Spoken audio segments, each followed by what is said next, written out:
وآلہ وسلم۔ آج ہمارا درس قرآن کا پارہ نمبر 10 ہے۔ اس میں ابتدا ہی میں 9 پارے کے آخر میں اور 10ویں پارے کی ابتدا میں اللہ تعالیٰ نے سورۃ انفال کو ذکر کیا۔ سورۃ الانفال جو ہے یہ اپنے معنی سے بھی واضح ہے کہ اس سورت کا جو نام رکھا گیا انفال کا مطلب ہوتا ہے مال غنیمت ہے۔ اس سورت میں ابتدا میں جنگ بدر کا ذکر ہے جی، کہ اللہ تعالیٰ نے جنگ بدر میں جو مسلمانوں کو کامیابی عطا فرمائی، فتح عطا فرمائی، کثرت کے ساتھ نہیں تھے کام، لیکن ایمان مضبوط تھے، ایمان بڑے مضبوط تھے، توکل تھا رب کی ذات پہ، بھروسہ، یقین، آقا کے فرمان پہ مر مٹنے کا جذبہ صحابہ کرام کو موجود تھا۔ پتہ تھا کہ سامنے کی تعداد میں جناب والا ہزاروں کی تعداد آ رہے ہیں، ہر ایک کے پاس تلوار بھی ادھر نہیں تھی، ادھر تلواریں ہیں، ادھر ذرے نہیں ہیں، ادھر ذرے بھی ہیں، اور ادھر گھوڑے بھی بہت کم ہیں اور ادھر گھوڑے بھی شاہ سوار بھی بہت ہیں، نیزے بھی بہت ہیں، سب کچھ معلوم تھا، لیکن پھر بھی اتنی کم تعداد میں جنگ کے لیے اتر گئے۔ اللہ تعالیٰ نے اس نقشے کو بیان کیا ہے اور وہ حضرات صحابہ کی محبت کو بیان کیا ہے کہ ذرا جانچ پڑتال کرو تو صحیح کہ آقا کے نام پہ، آقا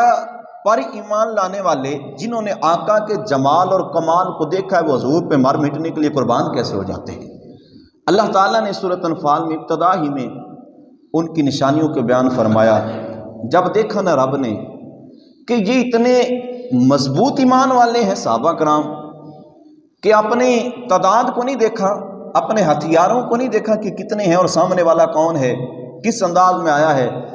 اور جنگ بدر میں ابو جہل جو تھے یہ ادھر سے مشرکین مکہ سے لشکر لے کے آیا، اور ادھر سے اس وقت جو لشکر کی رہنمائی کر رہے تھے نا، وہ رحمت للعالمین آقا تھے۔ آقا علیہ السلام رہنمائی فرما رہے تھے اور آقا علیہ السلام صف درست فرما رہے تھے۔ جب اللہ نے یہ منظر دیکھا نا، منظر دیکھا تو قربان جائیں اپنے رب کے اس پیار پر کہ اللہ نے حضور سے پیار اور حضور کے صحابہ پہ پیار کا انوکھا ہی انداز رکھا۔ جب رب نے دیکھا نا کہ اتنی مضبوط ایمان والے ہیں اور اتنے ہیں بظاہر وہ کمزور، اتنے بڑے پہلوان بھی نہیں ہیں، لیکن ایمان کی طاقت دیکھی نا، تو اللہ تعالیٰ نے اپنے محبوب کو وہی فرمائی، اے میرے محبوبہ پریشان نہیں ہونا، کیا ہوا کم تعداد میں ہے، فتح تو تمہاری ہے،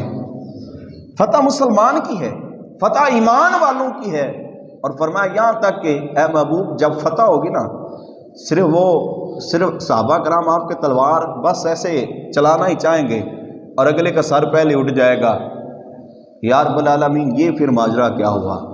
تو اللہ نے فرمایا ہے میرے محبوبہ میں نے آپ کی مدد کے لیے فرشتوں کو بھیجا ہوا ہے، جبرائیل ٹولیاں لے کر آئے ہوئے ہیں۔ آج تو جبرائیل خوش ہو رہا ہے کہ کس کی امداد کے لیے اترا ہوا ہے، اور فرشتوں کو لے کر سردار خوش ہو رہا ہے۔ جبرائیل خوش ہو کے یہ اعلان کر رہا ہے آسمان والوں میں، آؤ آؤ آؤ در مصطفیٰ پہ چلتے ہیں۔ اور ہر ایک مسلمان بھی آج یہ تمنا کرتا ہے، اور جبرائیل کا عشق رسول ذرا چیک کرے کہ اعلان کرنے کہ آؤ آؤ در مصطفیٰ پہ چلتے ہیں۔ آج ہم نے جا کر یہ ثابت کر دینا ہے کہ جس کی تلوار اونچی ہوگی اور جس کے پاس زیادہ مال ہوں گے وہ طاقتور نہیں ہوتا، طاقتور وہی ہے جو اللہ اور اس کے رسول کو ماننے والا ہوتا ہے۔ اللہ اور اس کے رسول کو ماننے والا، ایسے نہیں ہم کہتے انہیں جاننا انہیں ماننا نہ رکھا غیر سے کام، انہیں جاننا انہیں ماننا نہ رکھا غیر سے کام، للہ الحمد ہم دنیا سے مسلمان گئے۔ ایسے نہیں ہوتا ہے کہ حضور کو ماننے بغیر، حضور کی محبت دل میں بٹھائے بغیر ہم کہیں جی ہم تو بہت کچھ کر جائیں گے، لیکن محبت شرط ہے۔ وہ اقبال نے بھی کہا تھا نا، کی محمد سے وفات ہونے تو ہم تیرے ہیں، کی محمد سے وفات ہونے تو ہم تیرے ہیں، یہ جہاں چیز ہے کیا لہو قلم تیرے، پھر فرشتے اترتے ہیں بھائی میرے۔ اگر ہم حقیقی محب بن جائیں، محب مصطفیٰ بن جائیں، محب مدینہ بن جائیں، ہم حقیقی آقا علیہ السلام کے عشق میں ڈوب جائیں، حقیقی آقا علیہ السلام کے عشق میں آ کر وہ کچھ کرنے کے لیے تیار ہو جائیں جو میرے حضور چاہتے ہیں، چاہے وہ مرد ہو، عورت ہو، بچہ ہو، جو کوئی بھی ہو، لیکن دل میں عشق مصطفیٰ ہونا، دل میں حضور کی محبت ہو، تو پھر اللہ اس کی مدد اپنے فرشتوں کے ذریعے سے کرواتا ہے۔ تو ہمیں بھی وہی انداز اپنانا چاہیے یہاں تک کہ اللہ تعالیٰ نے اس صورت انفال میں اس چیز کو بھی بیان فرمایا کہ کافروں کو اللہ نے مخاطب ہو کے فرمایا کہ جتنا مرضی ہے تم جو ہے دوڑنا ہے دوڑ لیں، جتنا مرضی ہے نافرمانیاں کرنی ہے کر لو، بالآخر تمہارے لیے موت ہی ہے، تمہارے لیے موت ہے، اور وہ بھی میرے محبوب کے ہاتھوں سے ہے۔ اور فرمایا کہ اللہ نے ان کے لیے پھر جہنم کو تیار کر رکھا۔ یہاں پر ایک صحابی تھے حضرت مصعب بن عمیر رضی اللہ تعالیٰ عنہ، یہ سب سے پہلے ہجرت آقا علیہ السلام نے نا مدینے میں جب ہجرت کی نا، آقا علیہ السلام نے مدینے میں ہجرت کی، سب سے پہلے جس صحابی کو بھیجا تھا نا مدینے کے جاؤ، مدینے والوں کا طریقہ کار کیسا ہے، ان کے رویے کیسے ہیں ہمارے بارے میں،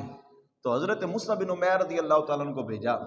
حضرت مصعب بن عمیر رضی اللہ تعالیٰ عنہ یہ وہ صحابی ہیں جن پہ حضور فخر کیا کرتے تھے کہ میرا مصعب جو ہے نا یہ جس میدان میں اتر جاتا ہے کامیابیاں ہی حاصل کرتا ہے۔ یہ وہ کیا یار، ہم نہیں، میں اس بات کو بھی پڑھ رہا تھا جب تیار کر رہا تھا اپنے درس کو، تو میرے دل میں یہ چیز آ گئی تھی، کاش کہ ہمارے آقا ہمیں بھی کہیں کہ فلاں جو ہے نا مجھے اس پہ فخر ہے، اور قبر میں ادھر سے آنکھ بند ہو قبر میں جائیں اور حضور فرمائے فرشتوں چھوڑ دو، یہ تو مورا ہے،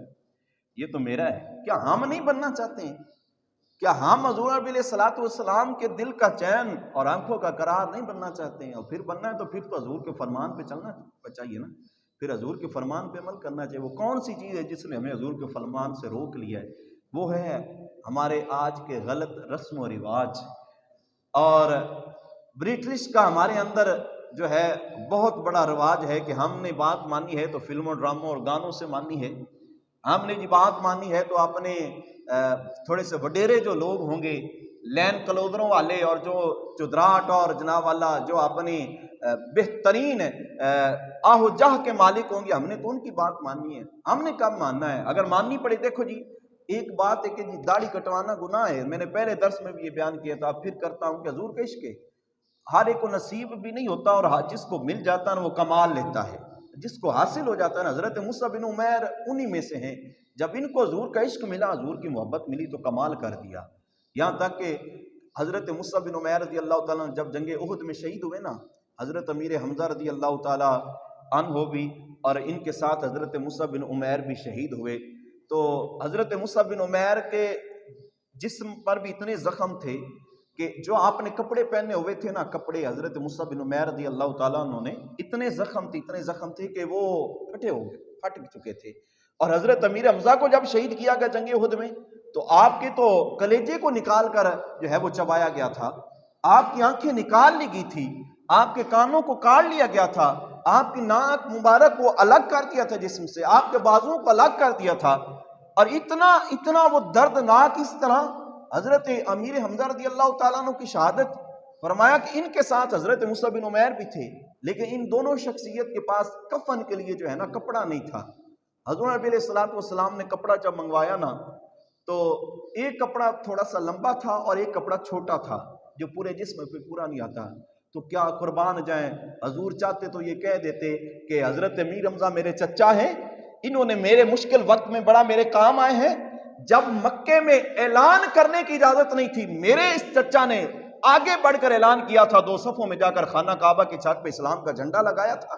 یہ تو انہوں نے تو بڑا کام کیا ہوا، یہ میرے بھائی بھی ہیں چچا بھی ہیں، یہ بڑی جو چادر ہے کفن کی ان کو دوں گا۔ لیکن قربان جائے حضور کے انصاف پہ، حضور نے فرمایا نہیں، قرہ ڈالی جائے، جس کے ہاتھ میں بڑی چادر آئے گی کفن اسی کو دیا جائے گا۔ جب قرہ ڈالی گئی حضرت مصعب بن عمیر کے ہاتھ میں وہ چادر آئی، حضور نے فرمایا مصعب تجھے مبارک ہو، تو نے کفن بھی لیا تو پورا ہی لیا، تو نے حق اپنا لیا تو پورا لیا ہے، تجھے اللہ نے پورا حق دیا ہے، اور تیرے لیے آج بھی رحمتیں ہیں، جنت میں بھی رحمتیں ہیں اور قبر میں بھی رحمتیں ہیں۔ آج بھی مزار مدینے جو جانے والے ہیں، اللہ ہمیں بھی لے جائے۔ رمضان کا مہینہ ہے، بڑی دل میں آرزو ہے کہ اللہ مدینے عطا کر دو، مدینے کی اجازت یا رسول اللہ، کروں میں سبز گنبد کی زیارت یا رسول اللہ۔ ہم بھی مدینے کے امیدوار ہیں آقا، تو نے تو بڑے بڑے شاہوں کو بلا رکھا ہے، ہم بھی امیدوار ہیں مدینے کے آقا، تو نے بھی بڑے بڑے شاہوں کو بلا رکھا ہے۔ ہر درد کی ہے دوا مدینے میں، ہر درد کی ہے دوا مدینے میں، خالق کا ہوتا ہے عرفہ مدینے میں۔ بھئی مدینے سے محبت اتنی تو ہونی چاہیے نا کہ مدینے والے کی بات ماننے کے لیے تیار ہو جائیں، چھوٹا ہو بڑا ہو، مرد ہو عورت ہو بچہ ہو کوئی بھی ہو، لیکن ہو حضور کو امتی۔ تو حضور نبی علیہ السلام نے ان کا مزار، حضرت مصعب بن عمیر کا جو مزار ہے حضرت سیدنا امیر حمزہ رضی اللہ تعالیٰ عنہ کے بالکل نا الٹی جانب اس طرف جو ہے نا ابھی بھی موجود ہے۔ آج کوئی مدینے جانے والا ہے تو ان کو پتہ ہے حضرت مصعب بن عمیر کے جب مزار پہ یا سیدنا امیر حمزہ کے مزار پہ جاتے ہیں تو پتہ ہے کہ ساتھ دونوں کا بنا ہوا ہے، تو ان کا بھی ذکر کیا گیا ہے۔ اور اس کے بعد اللہ تعالیٰ نے اس صورت میں اور 10ویں پارے میں تقوی والوں کو بیان کیا کہ تقوی والے جو ہے نا اللہ ان پہ عذاب نہیں بھیجتا ہے۔ ذرا خوف تو رکھنے والے ہوں نا، دل میں ڈر رکھنے والے ہوں، اللہ ان پہ عذاب نہیں بھیجتا ہے۔ یہ اللہ کا قانون ہے، جو رب کا ہو جاتا ہے رب اسے عذاب کیسے دے، جو رب کا ہو جائے رب اسے عذاب کیسے دے۔ حضرت موسیٰ علیہ السلام نا ایک قبر سے گزرے، یہ ترمذی کی حدیث کریمہ ہے، حضرت موسیٰ علیہ السلام ایک قبر سے گزرے تو وہاں عذاب ہو رہا تھا اس بندے کو، تو جب واپس پلٹے تو اس کے لیے جنت کے دروازے کھول دیے گئے تھے اسی قبر والے کے لیے۔ اللہ کی بارگاہ میں دعا کی، یا اللہ یہ کون سا معاملہ، بڑا عجیب معاملہ، صبح عذاب میں تھا شام کو جنت میں، یہ کیسے ہو سکتا ہے؟ تو اللہ تعالیٰ نے پیغام خدا بندی آیا حضرت موسیٰ کی طرف، اے موسیٰ جب یہ فوت ہوا تھا تو اس کی بیوی حمل میں تھی، اس کے پیٹ میں بچہ تھا، اب وہ پیدا ہوا، پیدا ہونے کے بعد بڑا ہوا، جیسے ہی وہ چاند ایک بولنے کے الفاظ بولنے اس نے شروع کیے نا تو اس کی ماں نے اسے قرآن پڑھنے کے لیے بھیجا، اور جب وہ قرآن پڑھنے کے لیے گیا نا تو اس کے استاد نے اسے پڑھایا، پڑھ بسم اللہ الرحمن الرحیم، اے موسیٰ جس کا بچہ جو ہے مجھے دنیا میں رہ کر رحمان اور رحیم پکار رہا ہے، کیا میں اس کے باپ کو زمین کے اندر عذاب دوں؟ تو اس کے لیے اللہ نے فرمایا موسیٰ جو رحمان اور رحیم پکارتا ہے، متقی ہوتا ہے، تقوی والا ہوتا ہے، جو میرے نام کو اس محبت سے پکارتا ہے تو میں تو اس کے صرف اس کے نہیں بلکہ اس سے تعلق والوں سے بھی عذاب اٹھا لیتا ہوں۔ تو ہمیں تقوی والوں کے بارے میں فرمایا کہ جو تقوی والے ہیں یہ کبھی بھی کسی کے آگے جھکتے نہیں، ایمان کے اندر قوت ہوتی ہے، طاقت ہوتی ہے، یہ ایمان کے بل ہوتے ہر منزل کو طے کر جاتے ہیں اور کامیاب ہوتے ہیں۔ اور اللہ تعالیٰ نے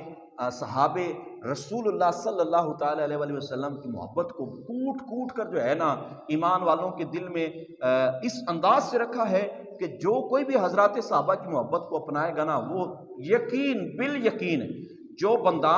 حضرات صحابہ اصحاب مرسلین صلی اللہ تعالیٰ علیہ وآلہ وسلم کی محبت کو اپنائے گا اس کے دل میں ضرور حضور کی محبت پیدا ہوگی۔ تو اس کے بعد اللہ تعالیٰ نے سورۃ توبہ کا ذکر کیا۔ سورۃ توبہ کا ذکر کرتے ہوئے اس میں سورۃ توبہ جو ہے اس میں غزوہ تبوک کا ذکر ہے۔ دیکھو جی حضور نبی علیہ الصلوۃ والسلام جہاں ہم یہ کہتے ہیں نا حضور نے امن پر، حضور تو امن کرتے تھے، حضور سے بڑھ کر کوئی امن کرنے والا دنیا میں نہیں ہے۔ غزوہ بدر تھی، دیکھیں یہ امن تھا، اگر چاہتے تو حضور امن کرتے اور بات ہو جاتی، معاملہ طے ہو جاتا، ہو سکتا ہے وہ اسلام والے ہو جاتے، لیکن نہیں، حضور نے پسند کیا کہ تلوار سے لڑا جائے۔ بھئی جہاں بات ہے تلوار سے لڑنے کی تو پھر اٹھنا چاہیے نا، قدم بڑھانے چاہیے، اور جہاں بات ہے امن کی وہاں امن والی بات کریں۔ وہاں کون آپ کو روکتا ہے کہ آپ تلوار والی اٹھائیں؟ آپ کو عفو درگزر کا درس اسلام دیتا ہے، آپ کو معافی کا درس اسلام دیتا ہے، آپ کو جناب اللہ اسلام کی نشانیاں وہ اسلام کے طور طریقے تر سارے حضور بتا کے گئے ہیں۔ فرمایا سورۃ توبہ جو ہے یہ بھی غزوہ تبوک کے بارے میں فرمایا گیا، غزوہ تبوک میں، اور اس میں بھی اصحاب رسول کے جو تھے کچھ ایسے اس وقت بیماری پھیل چکی تھی، جب حضور نبی علیہ الصلوۃ والسلام نے غزوہ تبوک کا اعلان فرمایا تو چند ایک صحابہ کرام نہ گئے، غزوہ تبوک میں شامل نہ ہوئے۔ تو جب غزوہ تبوک میں شامل نہ ہوئے نا، ایک بہت بڑا واقعہ لیکن مختصر سے بتاتا ہوں، جب غزوہ تبوک میں شامل نہ ہوئے تو ان چند ایک میں سے حضور نبی علیہ الصلوۃ والسلام نے ان کے نام لے کر پوچھا کہ وہ غزوہ تبوک میں کیوں نہیں آئے؟ یا رسول اللہ ارادہ تو رکھتے تھے، وجہ پتہ نہیں کیوں نہیں آئے۔ تو جب مدینے واپس گئے تو حضور نبی علیہ السلام نے حکم ہوا کہ ان سے نہ بولنا ہے نہ بات کرنی ہے، غزوہ تبوک میں نہیں گئے، ان سے بات نہیں کرنی ہے۔ اگر ہوتا امن والی بات تو حضور ان کو معاف کر دیتے نا بھائی میرے، لیکن حضور نے فرمایا بات نہیں کرنی، ان سے تعلق توڑ لو، یہاں تک کہ 50 دن تک ان سے بات نہ کی گئی، اور 50 دن تک یار دیکھو یار سامنے ہو اور والضحیٰ والا چہرہ سامنے ہو اور ادھر بندہ کھڑا ہو، آج اگر یہاں کوئی ہمارا نمازی آ جائے ہم سے سلام لینا چاہے اور ہم منہ موڑ لیں تو وہ کہتا یار یہ امام کیسا ہے،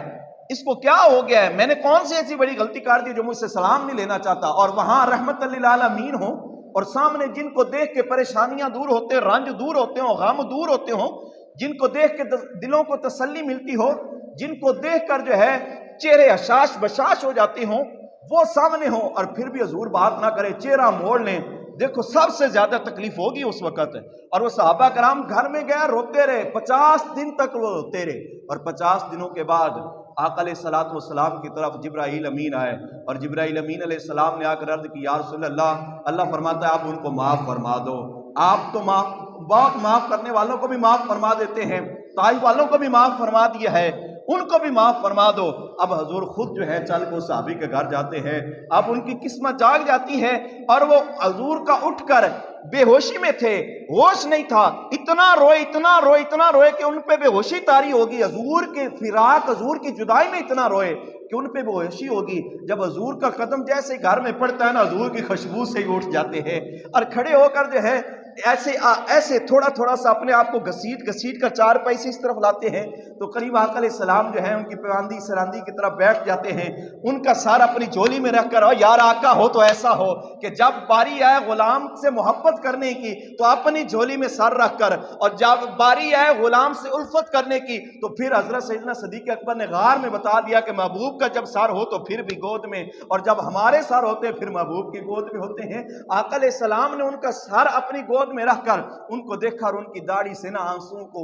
ایسے صاف کیا نا، جب آقا علیہ السلام نے رونے لگے اور عرض کی، یا رسول اللہ مجھے معاف فرما دیا ہے۔ حضور نے مسکرا کر فرمایا، دیکھو آج تو تیرے پاس میں آ گیا ہوں تو سمجھ تجھے معاف بھی فرما دیا ہے۔ اتنا پیار حضور فرماتے ہیں اپنے امتیوں سے، اتنا پیار۔ تو فرمایا غزوہ تبوک میں اللہ نے اس کا ذکر کیا ہے، اور بڑے وسیع و عریض الفاظ میں ذکر کیا۔ اس کے بعد غزوہ حنین سورہ توبہ ہی کا حصہ ہے، اور حضرت عباس اور حضرت ابو سفیان جو تھے، جب یہ قید